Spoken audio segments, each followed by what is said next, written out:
what many people have no idea is that increasingly the front lines of sustainability in America are fast food restaurants. What he said to me is like, if you just step back and take a look at it in its totality, this is the greatest, fastest pace of human innovation and transformation in all of history. If you read the academic research and you read the published reports from like the UN communications department, published with like Yale and other places, they all say the same thing. Like, if you want to reach people and get them interested and caring about climate, you have to communicate about solutions. Nobody takes their own advice.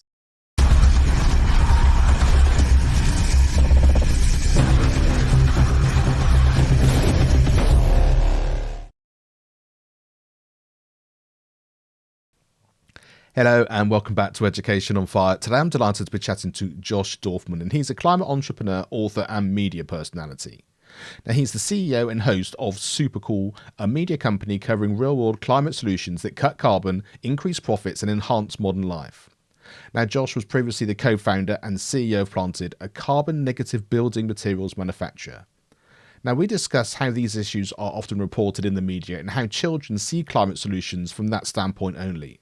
So we talk about the realities of the green economy and the role that children can play in that now, but also as they step into their future. Really hope you enjoy this, my conversation with Josh Dorfman. Hi Josh, thank you so much for joining us here on the Education on Fire podcast.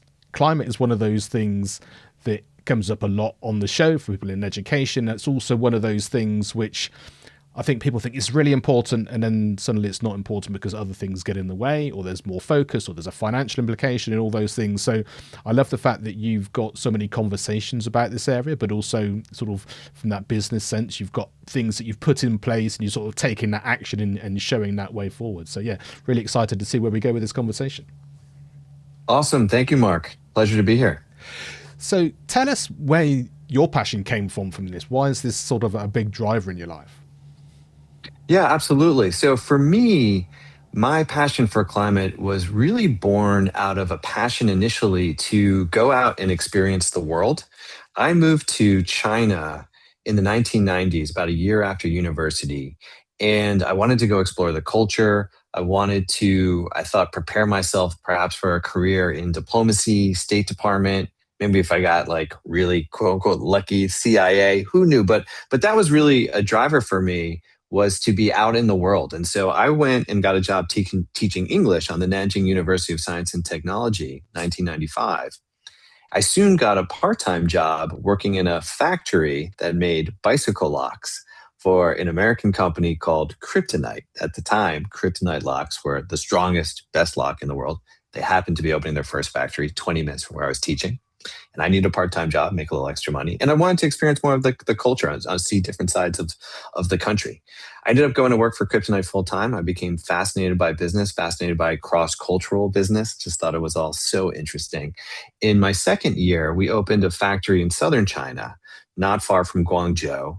And I was traveling with the Chinese owner of that factory to this restaurant where both sides were going to celebrate. We're in the parking lot. And before we go in, this guy takes me aside and says, "Josh, look, my Mercedes is the biggest Mercedes of all the Mercedes in this parking lot." And there were tons of Mercedes, which is, there's some cognitive distance. It's still a communist country like 30 years ago, right? But there's a lot of Hong Kong money spilling into southern China. And a couple of things clicked for me in that moment. One, I thought, of course, in this regard, you are just like us, the Americans who want more, bigger, more stuff, bigger car, bigger house, bigger quality of life, higher standard of living, which is great, right? And then I thought, but there's also 1 billion people here currently all riding bicycles. Nobody actually wants a bicycle. Everybody actually wants a car. And in the limited time I've been here, I have seen a highway literally get built, right? In like a year and a half from Nanjing to Shanghai, where in America, it would be decades and there'd still be jackhammers and nothing would get built. And so I thought, what's going to happen when there's 1 billion car drivers here? I don't know anything about climate change. I don't know anything about global warming. But how's this all going to work out? And it was a journey from there that led me eventually to a lot of exploration to understand the issues around climate, to understand how I might play a role. I was very interested in business, like I said, maybe through the lens of business to start to affect change. And that really has been the driver of my career. And so how have you sort of found that going, sort of not full circle, but sort of into that when you're talking to students or younger people? Do you sort of get the sense that they have that passion for it? It's something they've grown up, and it feels to me, certainly here in the UK, it's sort of within the culture of what they know. I know my kids when they were younger and my nieces, the idea of recycling, the idea of actually what we put into the world makes a difference is something that they've grown up with, which is certainly something different from my generation. It's mixed, I would say. You certainly see more of that. I think you see more of that general understanding, that general ethos of we should recycle, we should take care of our planet. I think that as kids, though, get older and they really start to educate themselves on these issues, there is a emerging view. I think it's very clear. I think it's clearer in the UK actually than it is in the US when I look at some of the youth-led movements around climate, that the idea that individuals should be recycling is really part of a larger shift that has been intentional, where the corporate world over many years tried to assign responsibility for taking care of the planet onto individuals so they didn't have to do it themselves. Yeah. And I think that creates a lot of confusion, frustration, anger, questioning. Are those powers, who are in charge, are they doing the right thing? Are they doing enough for us, for our generation? So I think it's a very challenging time. I'm always amazed in general when talking with kids. I find that every generation, for better or worse, gets a lot smarter, a lot younger. I did a stint teaching in a PhD program at George Washington University. I was briefly in a program for political science. It was actually the last place I chose to be before starting my first company. This was a decade after I was in college, and I was blown away by how bright those kids were, how engaged and aware of what was happening in the world was. That was back in 2002. I think successive generations are even more aware, articulate, understanding of the challenges we face. And I think it's very difficult for them to, process what's coming at them. Yeah, and do you think, I mean, we're not going to get into the exact current climate of where we are now, but I think as soon as there's a change of political focus, if there's something which is kind of, we think this is a good idea, but it's always, we need to do this by 2030, by 2050, there's a moment in time in the future where we get past the point of no return if we're talking about global warming and those kind of things. It's very hard to keep it in the here and now when there are other things at bay. So what are your sort of experiences with that in terms of keeping it sort of front of mind, like say from a business point of view, as well as sort of what we think sort of individuals are doing? Well, I think that's a very different opportunity and conversation, because when you look today, what I find very exciting is that when you look today at where money is flowing globally, clean energy investment in 2025 was $2.3 trillion. That's the second year in a row that clean energy investment globally has topped $2 trillion. That's solar, that's wind, that's electric vehicles, principally those, then batteries, geothermal, nuclear, other technologies, modernizing grids, et cetera. When you look at what the spending was for AI in 2025, it was $1.5 trillion. The headlines are all about AI, but the biggest driver actually of the global economy is not AI. It's the clean energy transition. And so when you back that out, what that means is there are hundreds, if not thousands, of companies that are actually making that happen. There is all of this opportunity. And what I get very excited about, the reason why I'm so excited about climate innovation and solutions today, is because I see so many solutions succeeding in the market that don't just solve climate, they actually improve our quality of life. They actually make, our enjoyment of being alive far better than the status quo, solutions that we're stuck with today. And so that is exciting to me on two levels, because one, I think there's great opportunities to build wealth, to have great jobs, to build a better, stronger economy. And two, I think even if you don't care about climate, or even if you think, oh, climate, we're never going to solve it, we should be building these climate solutions anyway, because they just actually are the best path to make the future better based on everything else we like and want and care about. So that's what I try to help young people also kind of tap into and become aware of, is also an opportunity for them. And in terms of getting that message across, there's sort of two parts to this, I think. One is the fact that, like you say, you get traditional media, which is, if we take that AI scenario, it's like, this is what's happening all the time, and this is therefore what people's perception is, because it's what they're being fed a lot. But as you quite rightly said, if you look at the statistics and you know all the data, that's just a perception. It's not necessarily the reality. So I guess that's one of the great things about living in our world in terms of podcasting. You get to speak to lots of different people about lots of different things in the way they're doing that. How do you sort of get that message across, like you say, to younger people, or those conversations that you had, so that their perception is a real one, despite whether it's misinformation or just the way the algorithms work and those sort of slights on what the reality really is? The only way that I can think to do this for anybody, young, old, doesn't matter, is with examples, right? Solution after solution after solution. Let me tell you about this company. Let me tell you about this company. Let me tell you about this company, right? This is all happening today.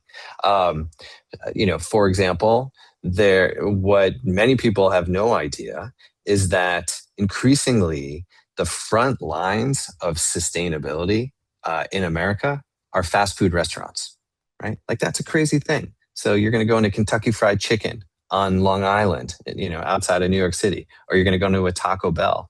And the reason why is because there is a company called Butterfly, Budderfly, that walks into a Taco Bell franchise and says to the franchise owner, I'm going to make you an offer you can't refuse. It's very Godfather, right? It's very Sicily, like old school, like Corleone family. I'm going to make you an offer you can't refuse. And that offer is, for free, I am going to upgrade all of the equipment in this restaurant, because they're using so much energy in it because it's old.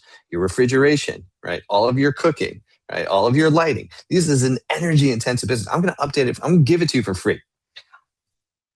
We, Butterfly, we're going to take most of the energy savings, which is how we can afford to pay for this, the delta between how much you're paying now, which is also your carbon footprint, and how much we're going to reduce that. We'll take most of those savings. You'll get some of the savings too, but you're about to get a modern, updated restaurant, right? Cuts emissions, makes you more efficient, better experience for your workers, better and more enjoyment for everybody who's eating in here. The planet's going to benefit. Everybody's going to benefit, because we've figured out how to innovate a new business model that actually delights everybody, right? So now you have over 8,000 fast food franchises around America that are signed up, and just, Butterfly's growing exponentially. It's just one of many, many examples. And I just rattle them off. And I'm like, this is how the world is changing. These are all opportunities for you. And this is actually having a material impact in terms of solving climate right now. And I love that. We just have been recording the Gare Grouse Gets Gritty season. and as part of that, one of his big things in terms of education is the fact that the kind of the pause and the apostrophe followed by for example. And I think you've just demonstrated that brilliantly. It's just that sense of, oh, I now understand that. I can see how that works. I can also see that I might not have thought of that if I went into a fast food place last year, and maybe it's different to this year. But it just demonstrates nothing's changed for me as it might look, like I say, maybe the environment's slightly different, but the bigger picture of actually what's happened behind the scenes is really massive. This is why my focus has evolved over my career, from being much more focused on initially, early on, what can you do in your life, right? This is how we started the conversation, Mark. What can you do in your life to specifically reduce your environmental impact? And I went so far down that path that I created a reality TV show called The Lazy Environmentalist, where I would travel around America helping lazy Americans go green in all the little ways that would fit their lives, where no one had to be inconvenienced or work very hard. I spent years, I wrote 2 books. I was very, very focused on this. over time, I just started thinking about, okay, I don't really see this market actually growing. I don't really see the proportion or the percentage of people actually taking all these easy steps really shifting. I don't actually think this is having a transformational impact. And people keep talking about it, but the conversation generally stays the same. And more than that, it would be fine if the conversation stayed the same, but more people were getting on board with change. I just don't see that happening. So if I think about like one of the core tenets of, sustainable living, reuse, right? We talk reduce, reuse, recycle. We talk circular economy, reuse. Let's reuse stuff. What excites me more than someone saying, here's my super awesome looking reusable cup or bottle, is when a company like our World Reuse goes to the arena in Los Angeles, the crypto arena where the Lakers play, where there's lots of concerts, and becomes the default for every event that happens there. Every cup that is sold for your beer or anything else is now a reusable cup. And the only bins available to you, the only infrastructure in that place for like the 20,000 people at the event is for you to take your cup and drop it into the reuse bin. And then our world has all of the logistics to take those cups, take them back, sanitize them, et cetera, industrially, and make sure that crypto arena is restocked. They do it at Coachella, right? At music events. They do it at like Cal Berkeley for football games. And so that means by default, everyone is doing reuse. It's no longer on the onus of the individual, right? And the scale and the impact, which is really what I'm after, is far greater because these systems are now going into place because businesses are creating the infrastructure to make this happen and making the economics work, the value proposition to the crypto arena in Los Angeles or to Coachella or whomever else work in their favor too, right? So it's like, oh, this fits my business, right? I still need to run a business here as the crypto arena. This is a system that actually works for the business. And also we like the fact that it's good for the planet too. And it also creates this halo that now everybody gets to be part of change just by default. That is what excites me. And that is how I see the world moving. And that is how I think we're actually going to make a real difference over time. And I like like say that sort of dual responsibility within that, because when you think about like I mentioned before, that sort of generic kind of by 2050, it's going to look like this and this is going to happen and that's going to happen. It becomes very abstract, doesn't it? But like you say, the fact that I've just bought a beer in this arena and I know that this cup is going to be reused and we're going to be able to do it, then there's an immediate step. There's an immediate way to do it. And the fact that we're all interconnected in that way, like you say, the business has already got this. This has got it. We've got this. We've got you for this. We can take care of it. You just do your bit by buying it, like you say, and being able to make those things happen. And then all of a sudden you see all the stepping stones. You see everyone sort of galvanized in a way that works for everyone. And that's usually the key, isn't it? It's a win for me, it's a win for you, it's a win for everybody on a more sort of global setting. And then the path, I guess, sort of forms in front of you, and the more people get to see that, the more people will sort of jump on board and create their own versions of it in whichever part of the business or the environment they're in. I think that's well said. I mean, I agree with that. I think that becomes very visible, right? Then it's like, then there's different pressure because then it's like arena to arena pressure, right? Like, oh, well, if the cryptos arena, geez, like what should we be doing in Colorado or what should we be doing in these other stadiums and places if they can do it there? And so, yeah, it shifts the onus and the responsibility. And I think those are really positive dynamics. The thing that I found interesting about our world as well is to make that business work, you have to design a cup. It's a really interesting design brief because you have to design a cup that's functional, attractive enough that people will drink out of it or not think about it, but not too attractive that people want to take it home, right? Because it's like reusable. Like it has to sit in this kind of sweet spot of like, it's okay enough to work, right? But not super fantastic, right? And I find that, there's some delight in that too. But you're absolutely right, the way you're describing it. And I think the way that this can ladder up and increasingly drive positive change. And to your other point, because I know you've hit on it a couple of times, I also agree. These goals of we got to do this by 2030 or we got to do this by 2050, they're meaningless. I mean, they're just meaningless. And I think the other thing, and I think young people are very attuned to this. 2018, the Intergovernmental Panel on Climate Change from the UN came out with a report that said, that was the first report that said, we have to limit temperature rise, global warming to 1.5 degrees above whatever baseline, right? 1.5 degrees Celsius. And the world was like, oh my God, okay, can we do it? Can we not do it? And that's when we got anchored to 1.5, right? Then two things happened. We quickly realized that that's not going to happen.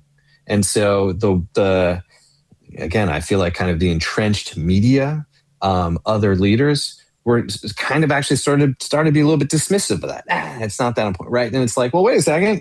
The science was pretty clear to 2018. And then the science even started to get a little bit diluted around that messaging, because then you have like, UN COP events where the whole world's coming together to talk about climate, like sponsored by oil companies, right? Because then the oil companies are like, oh, time out. Now we got to pay attention to this thing. This 1.5, if we actually do that, that's going to really be an existential threat to our business. Let's sponsor this. Let's co-opt this. Let's try and dilute this. And they have been effective. I think young people look at that and they just see the sheer stark hypocrisy in all of that. And so then anytime anyone's like, oh, 2050 net zero, it's just like, dude, I don't trust you guys at all. You put any number, name, whatever you want to say, like there's just no trust. And I completely get that. And I just think it's like, anyone's like, oh, here's our 2050 goal. It's like, cool. What are you doing right now? What's the plan from tomorrow, right? Or even today to get you to 2050? Because otherwise it just sounds like, oh, sweet. That's just an opportunity for you to brush this off and actually not do anything. Yeah, that's absolutely true. And just going back to what you said about the cups, I can just think of everyone listening who's got a really nice beer glass in their cupboard that they've taken from the pub on a night out, because it's like, this is really good. It seems to have fallen in my bag. It's really good at home, like I say. But that's an interesting mix about I don't want to take it with me, but it's been brilliant for today. I love that. It also takes me from an educational point of view. I sort of think about, like, say, the way that business is then set up in terms of, I really like to sort of people to think about how does that work? So like you say, you've got the producing of that particular product in the way that it is, the design of that, how it's then marketed, like you said, about bringing it into an arena, all that sort of stuff. And I think when people sort of think, oh, do I want to get into this industry which is based around climate or based around sustainability and all those sorts of things, you can bring your skill set into that. And it doesn't matter what that happens to be. It doesn't have to be that I'm really good at designing the best cup that's going to be great for reusable. It's about, I'm good at the messaging. I'm good at being able to chat to someone because I want to get this into a place. And it's sort of realizing that you just put your energies in the way that works for you. And then, like I say, if you're passionate about this particular area or this particular business, then you can go full steam ahead and get the sort of passion that I know that you've got going within yourself. I think that's absolutely true. And you look at some of the things happening in the UK where I think I've seen some reports over the last couple of weeks about the extent of renewable energy now, for example, that the UK is generating. A lot of that coming from wind, solar panels becoming far more prevalent. Of course, there's some really interesting companies doing cool stuff around EVs. And what you start to see when you think about this $2 trillion number, right? And you think about $2 trillion of clean energy investment year over year over year, what that basically means is that it's not, at some point, it's not like there's this thing called the low carbon economy, right? Like this thing that's sort of out there that's like still a little bit weird looking. We're still not really sure actually like what it is. The low carbon economy actually just becomes the economy.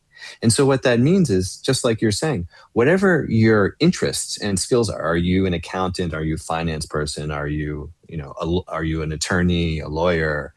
Are you a marketing person? Sales? All of those jobs are increasingly the jobs that are enabling us to move toward that low carbon future. So everybody does have the opportunity to take your skills and be part of this change.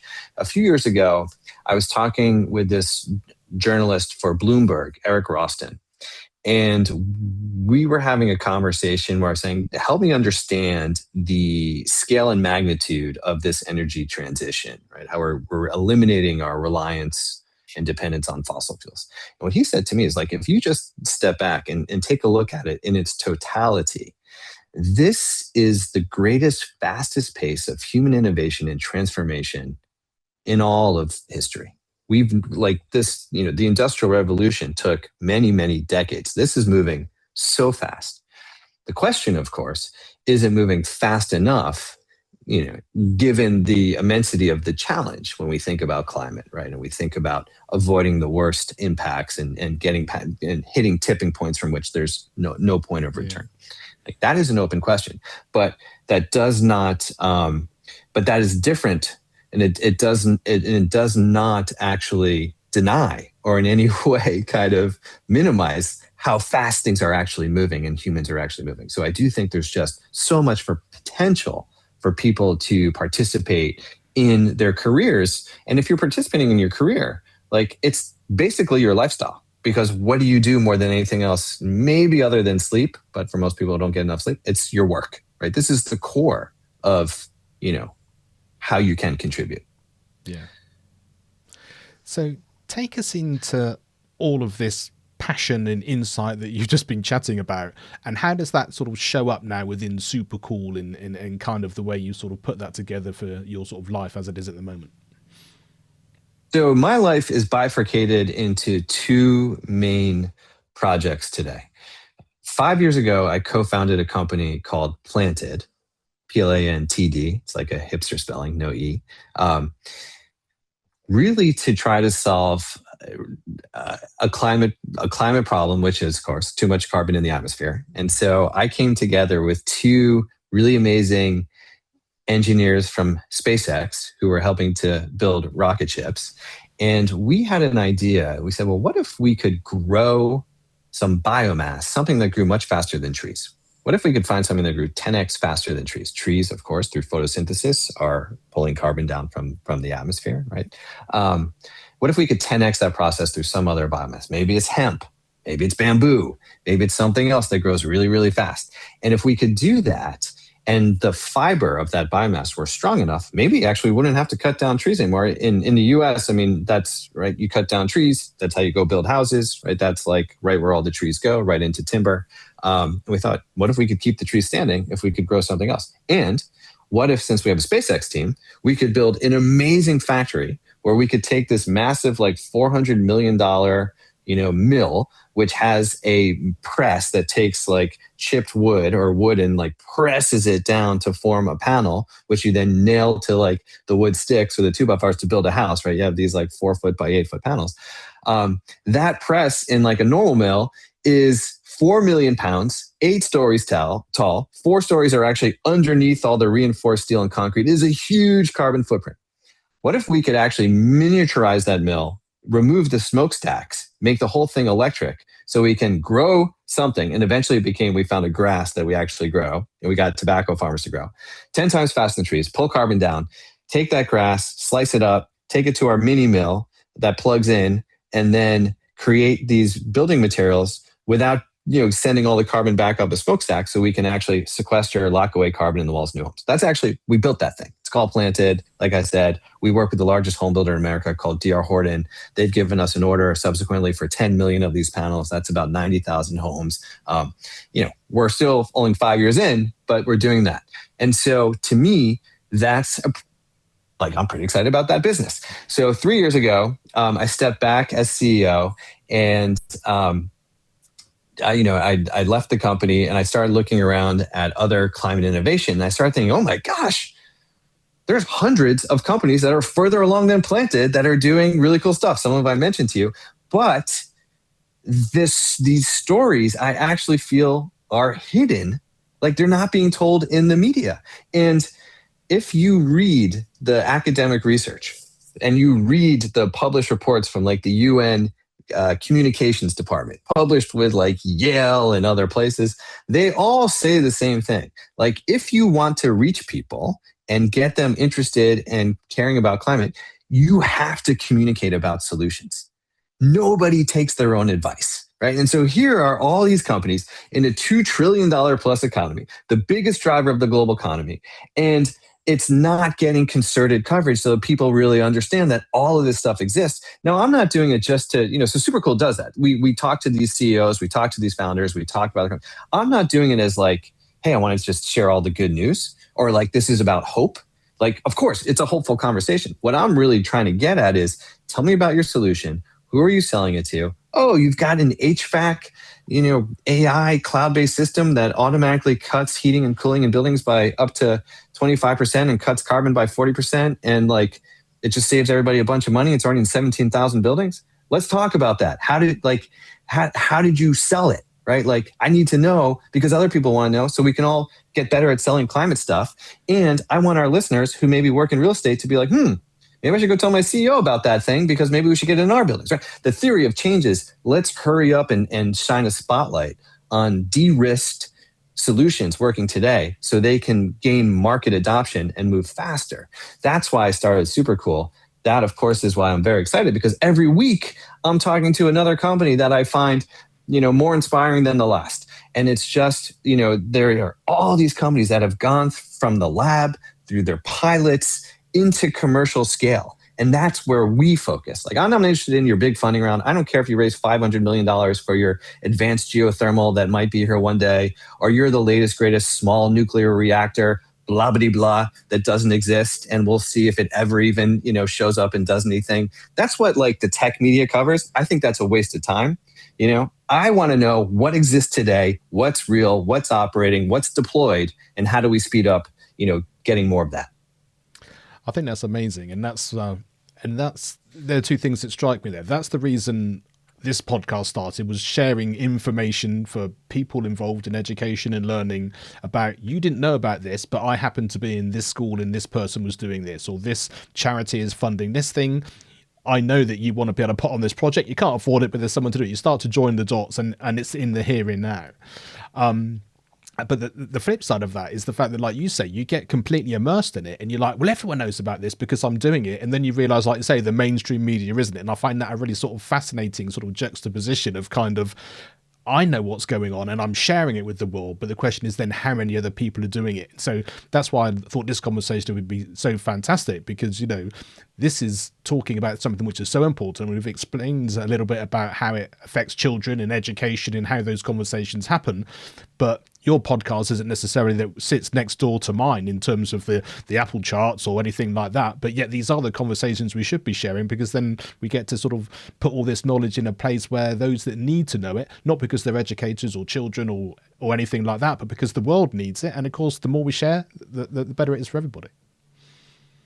I have 3 kids, and my youngest is 10, and she will ask me like, "Hey, Dad, how was your day?" Or like what are you working on? Which is great. I mean, I love it every time she asks me. And sometimes my filter for should I bring this company on, or do I think it actually merits or hits kind of the level of being super cool, I'll talk to her about it, right? And if she's like, "Oh, I get that. Yeah, that's super cool, Dad." I'll be like, "Okay, cool." And my 10-year-old understands, and my 10-year-old is into it, and she thinks that's cool, and she thinks the thing that her dad's talking about that week kind of is at that level. I feel like that's really important. I feel like that it's a business conversation, right? So how does that apply to a young person? Should they tune in? But I do think it's really what I'm trying to get at and communicate is this is how the future is being built. If you're just curious like how the future is getting built, let's remove the technical stuff. Let's remove climate. Let's remove kilowatt hours. I mean, who cares about that stuff? Like, this is just the cool stuff that's actually going to build, a far better future. And it's going to be a future that's going to matter to you a lot, because this isn't just like the low carbon future. This is just the future. And that's what I think is really exciting. Yeah, and I think just to sort of round that part of the conversation off, I think that's something I hadn't quite realised in this kind of conversation, is the fact that the here and now, the what's going on, the excitement of that as an industry, and the benefit that it has. And I think, as you so brilliantly put there, if you can make it in such a way that your 10-year-old gets it as a concept, as the sort of thing that you're doing, then that just generates an energy around a whole different generation, but also in the here and now. And I think that's a brilliant place to straddle, to kind of make those things work. Thank you. So the acronym of FIRE for Education on Fire is obviously really important. And by that, we mean feedback, inspiration, resilience, and empowerment. What is it of those words, or a combination of those things, that sort of strike you or sort of relevant to what we've been talking about today?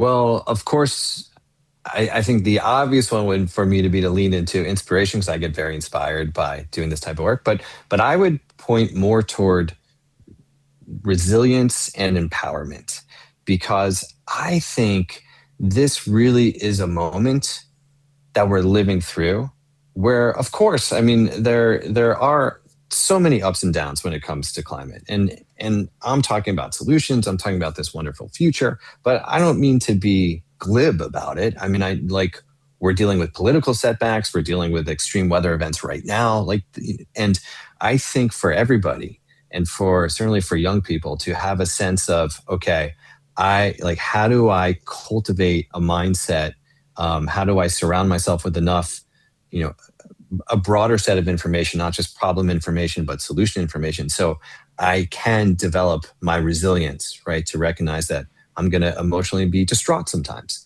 but I can come back from that. And then I can choose to either, I can choose three things. I can choose to just focus on the problem. I can choose to just focus on solutions, or I can try to hold problem and solutions, in a kind of more uh, holistic view of like where we are today. And resilience is really important to that because that's reality.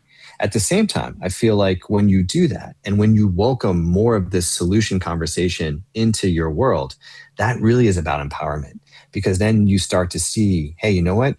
Maybe I have more agency here than I thought. And maybe my agency isn't necessarily like, I got to convince my parents to recycle more. I mean, sure, great, do that. But maybe my agency is really about how am I setting myself up for a career to go be part of this change? Like I can really do something here and contribute in a way where my life is really aligned with my values in a very deep, meaningful way, a bigger way than just, I recycle the trash once a week or whatever. I think there really is this sense of empowerment in this whole conversation. That to me, well, I would say actually I find that inspiring too. I think that's a brilliant way to kind of to round off. Josh, I really appreciate. I love the passion. That's why I love doing the podcast, just to be able to speak to people who just love what they do. And I think the way that you just embodied that last sort of sentence in terms of if you can put your energies into that inner part of the world, no matter what your skill set that you're passionate about, is going to make all the difference. Where would you like people to go to find out more about all the things that you're doing? We'll of course have links in the show notes as well, but just so people can have a listen. Absolutely. The easiest place to find everything we're doing with Supercool, which is now podcast, newsletter. We're developing courses around how do you drive market adoption for solutions. All of that body of work is at getsuper.cool. The podcast, of course, is everywhere, I'm sure, just like yours is, Mark. And Planted, I mentioned, our building materials company. That's Planted, Plantd, materials.com. If anyone wants to check out the insane business we're building there, it's really kind of nuts, but we're very excited about it. And those are the two hubs. Amazing. Josh, it's been an absolute pleasure. Keep up the great work. Keep the inspiration going. And I really look forward to connecting again and seeing how it's going. Thank you, Mark. Really appreciate it. Education is not the filling of a pail, but the lighting of a fire.